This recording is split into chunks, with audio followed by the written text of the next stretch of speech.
Hello and welcome to this week's Intuition Insight for week of the 10th of June 2024 with me, Ruth Ann Richards. I'm the creator of The Intuition Connection, author of Reclaim Your Intuition, and I would love more people to reconnect and reclaim their intuition so they live with intention, you are in flow, we all feel empowered, and when we're intuitively empowered and live an intuitive life, it gets easier. And I would just love more people to feel this way. So, if you follow along, I just want to tell you about last week's message before I get into this week's message. So each week, the intuitive guidance is a message from my Oracle Reclaim Your Intuition. Last week's message was about outer world, and it was about noticing what is going on in the outer world that is impacting you within, that's having an effect on you within, inside. And it wasn't a week for doing anything about it. It was a week for noticing and paying attention. And I promise you that when I asked the universe what message could help everyone this week, this is generally the guidance that came out. So from outer world last week to this week, it is inner world. So this is the week about taking action on the things from the outer world that are impacting the inner world. What does all that mean in practical terms? It means, can you identify the things that allow to cause you stress, or things that cause you stress? Now, a big stressor for me is driving, because there's a lot of idiots on the road. I use a Women's Balance essential oil on here and on my temples before I go out.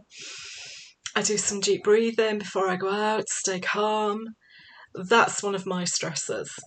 Yours might be other things. It might be getting to school on time to pick the kids up and not being able to park anywhere, and that causes you stress. It could be the big things in the world that are causing you stress, like the conflict that's going on in various places of the world. It could be the lack of equality. It could be that, women in certain parts of the world are not getting the education and the rights and the respect that they need. It could be the big things, the big macro things. It could be the small things. And this is about the attention you paid to the small things last week that were impacting your inner world, that were making you worried, stressed, anxious, or you were just behaving like you wouldn't normally behave because you were angry, you were upset, you were short-tempered, or you just felt really sad, or you just went into a space where you couldn't respond to some things, you were focused on what the issue was. It's about dealing with that this week. And how do you deal with it after you've recognised what the triggers are? Well, the first practical thing our conscious mind wants to do is to try and find a problem, try and find a solution to the problem. And it may not be that easy, because when you're dealing with emotions that impact you in a moment, that can turn in a moment, you can't just solve that. You can't just take the stress away, but you can feel differently about the stress. Now, if it's significant stress and it's significant worry that you have, then you should always consult a medical professional. Start with your GP, look at Mind, the mental health charity. There are resources out there.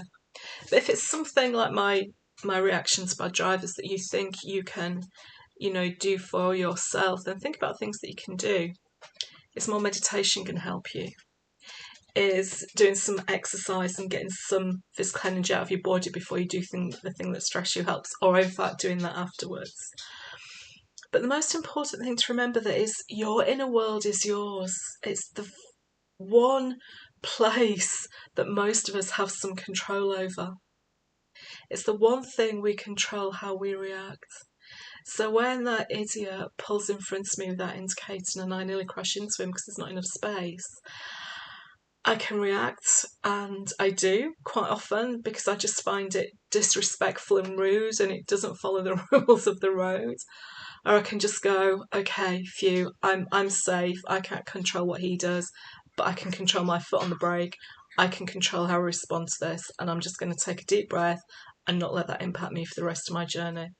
Now, that may sound like a small example, but it's quite a big deal for me because I just take that kind of behaviour. So whatever it is that's impacting your inner world, remember this week, you get to choose how to control. And if you can't find a car parking space when you're picking up the kids, it's okay, I'll just go around again. I'll get there on time. If it's the bigger things in the world, it's harder, you have less control over. But maybe you can volunteer for a charity. Maybe you can donate some money to an organisation that can help the causes that are important to you. That makes you feel within that you have made a contribution to do something. So inner world this week. You've paid attention last week for the outer world things that were happening within. This week it's about thinking, how do you want to feel within? How do you want that to be? And what piece of it can you control? Wishing you a wonderful week. Take care, and I'll see you next week. Bye.